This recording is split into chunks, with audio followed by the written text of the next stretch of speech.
Hello, everybody. Aston Villa have done it again, where they've played their cards oh so close to their chest, and then out of nowhere, they have a big announcement. They did it last month with Jon Duran randomly turning up from the US. They did it last year with Emi Martinez when he signed his new contract. And speaking of contracts, Tyrone Mings, the man I call Ty, the God of Thunder, because he has such a thunderous way of kicking that ball away. Well, he's signed a new contract. It is said to be 3.5 years. So that keeps him at the club until his mid-30s, really, because he's 29 now. He's going to turn 30 next month. Probably his last Premier League contract, you would think, if he stays with us to the end. You never know. He might still have something to do in a couple of years. But he's been at Villa since 2019. Joined us from Bournemouth halfway through the promotion chasing season. Now, if you remember, when Mings joined Villa at that point of that season, we look back on it very nostalgically now, the 10-game winning streak, the Jack Grealish performances, John McGinn volleys, all these kind of things. But it was actually the arrival of Tyrone Mings that I think may well have swung that season around for us. We were constantly conceding goals. Soon after Dean Smith joined, though our performances improved markedly from when Steve Bruce was in charge at the start of that season. But when Mings came in very rapidly, we looked much more solid. We had a nice relationship with Axel Tuanzebe at that point. And I personally think that without Tyrone Mings turning up in that season, we wouldn't have gone up. And I think there's a very strong chance that without him there in the Premier League, we would have gone down. So just as much as Jack Grealish is kind of like the headline grabber of those years, actually the presence of Tyrone Mings was absolutely crucial, not just on the pitch, but from what you hear off the pitch as well, where he does such enormous positive things for Aston Villa and good causes generally. So I love Tyrone Mings, to be honest. I always have. And I think that he arguably is one of our best signings of this century. That's how much of an influential player I think he's been at Villa. And if he can continue to be that this year, next year, then quite frankly, he enters the realm of being a club legend, really. And it's a very positive thing that Unai Emery, this early on in his managerial reign at Villa, has seen enough to decide that Tyrone Mings warrants a new contract. It's good to know that we're going to have a leader on the pitch and off the pitch who stays there, particularly after what happened with Steven Gerrard at the start of the season, with the whole stripping him of the captaincy, saying Tyrone Mings needs to look me in the eye, and all those kind of things, all those weird, alienating alpha male behaviors, in which Tyrone Mings very quickly showed why he actually was needed and why it was stupid for Gerrard to have alienated him, quite frankly. And I do wonder if Gerrard looks back on that with some regret. But right now, Unai Emery is the man in charge, and he's decided he's seen enough from Tyrone Mings. I mean, people often focus on some of the mistakes he makes. Yes, he has got the odd big error in him. I think we all can remember some of them. And maybe that's what stopped him reaching, the very, very top, Champions League level. But, he's played for England. And we can't forget that Rio Ferdinand, just before the Euros, Euro 2020, said that, he saw Mings as a weak link, and was soon proven wrong, because Mings started the first 3 games of Euro 2020, where England ended up getting to the final, and was played really, really well, and showed that he can play to the highest level. And I think Rio Ferdinand later, in fairness to him, did say that he regretted that comment, and rightly so. He should have regretted it. But on top of that, you also have opposition fans, particularly Leeds fans, like to sing about how bad Mings is. And yet Mings continues to turn up against Leeds and sort of prove them wrong and shut them up by playing really well against them. So that's all he can continue to do. Doubters among the Villa faithful that he has also are proven wrong consistently, because, he's played 12 games since we came back to the Premier. Sorry, he's missed 12 Premier League games since we came back into the top flight. And we've lost we've won one of them and lost the vast majority. The most recent being Man City away last week. So, I think that in itself is evidence that we really, really miss Tyrone Mings when he isn't there. So, Tyrone, thank you for everything you've done for Aston Villa. And I'm delighted that, I don't know why I'm saying you're probably never going to watch this video, but if somehow you did, yes, thank you so much for everything you've done at Villa. And I can't wait to see what you can do with Villa in the next couple of years. And hopefully, you can help lead us on to winning actual trophies once again. Now, of course, Aston Villa play Arsenal on Saturday. It's the early game. Sometimes those 12:30 games can be a little bit underwhelming. I think there's whether people are still waking up. I don't know what it is, but I'm never particularly confident playing Arsenal. We went through a long, long spell of not beating them at home from 1998 right through to the Trezeguet goal in 2020. So, yes, they kind of had that Manchester United hoodoo over us at Villa Park.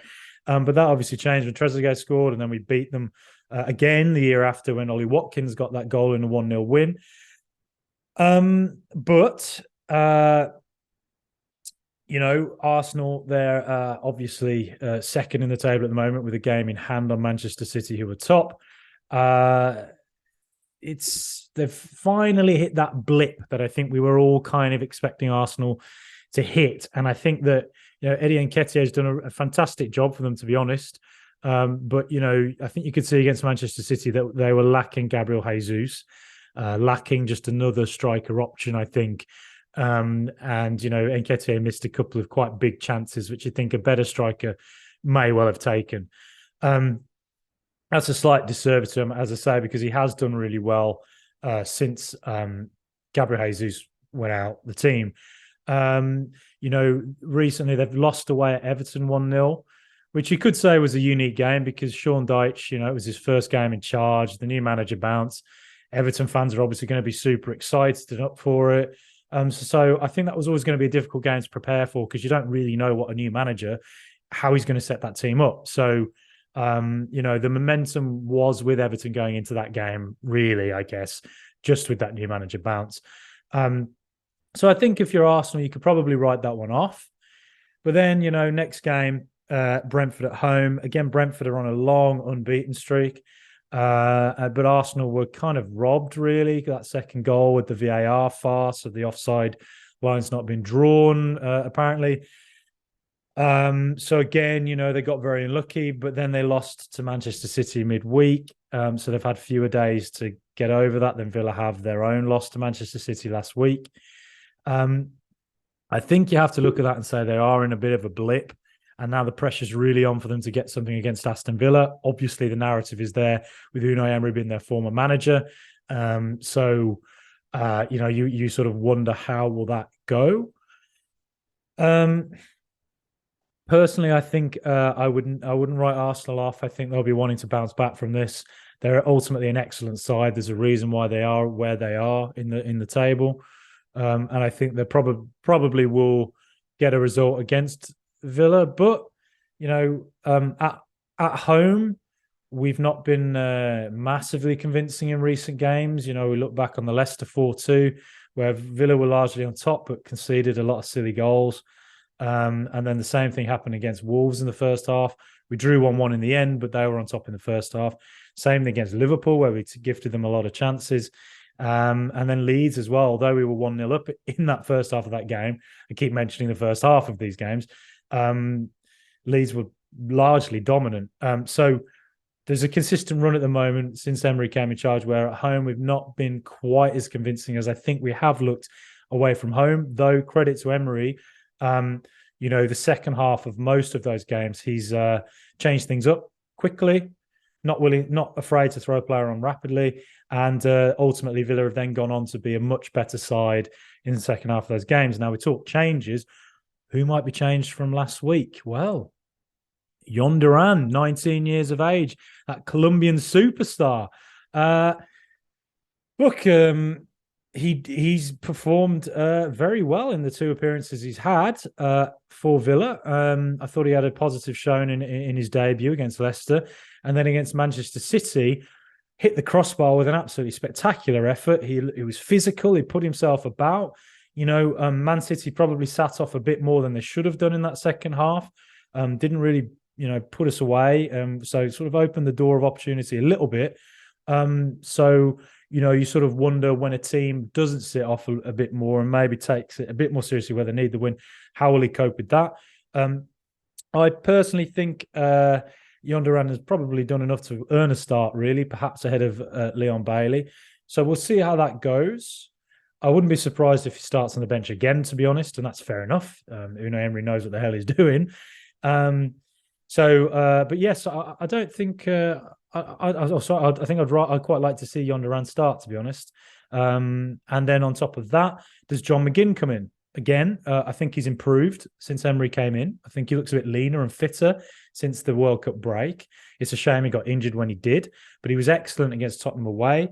And I thought he did all right against Man City when he came on as well. So does he come in perhaps on the right for Jacob Ramsey, or maybe he sits out there on the left just ahead of maybe Alex Moreno, comes in for Luca Dean, who really struggled against City and came off at half-time. But, would John McGinn work out right where, Zinchenko perhaps at left-back? Zinchenko, I think, is an absolutely fantastic player. I just love the man. I think he's such an intelligent footballer where he plays at left-back, but then pushes forward, comes into midfield, can come into centre midfield, and suddenly he's that kind of wild card player where it's kind of hard to track him because you think, well, does the right midfielder go with him or do they just leave him? It opens up opportunities for the opposition to then, attack a gap that he leaves if they win the ball back. But ultimately, it also means that Arsenal kind of overload you in midfield, which could be a problem if Zinchenko is able to do that a lot against Villa. And then you could have, Kamara and Douglas Luiz in the middle. So maybe we're going to have to, or getting overrun by bodies in the middle. So maybe we're going to have to get one of the strikers to come back. Or maybe if McGinn does start, or maybe it's Ramsey, maybe he has to stick a bit tighter to Zinchenko and maybe just follow him around. So, and then on top of that, on the left, I've talked about it a couple of times before about how Unai Emery liked to play with two left backs at Villarreal. Will he do that? He hasn't done it yet with Villa, but will he do that? Will Alex Moreno start in left midfield and then Luca Dean behind him in left back? We'll see. I think there probably will be some changes from the City and Leicester losses. But ultimately, I think Arsenal probably are there to be got at, much more so than they have been earlier in this season. So we should certainly create some opportunities, I think. I wouldn't be confident against them at all, but I definitely think we can. I predicted earlier this week in the midweek social I did with James Rushton. Please subscribe to the House of V newsletter that he writes because it's brilliant. He's such a great guest to have on here, one of the top Villa fans to listen to. So honestly, just subscribe to that newsletter. But also listen to the episode I did with him. I thought that Arsenal would probably edge a win.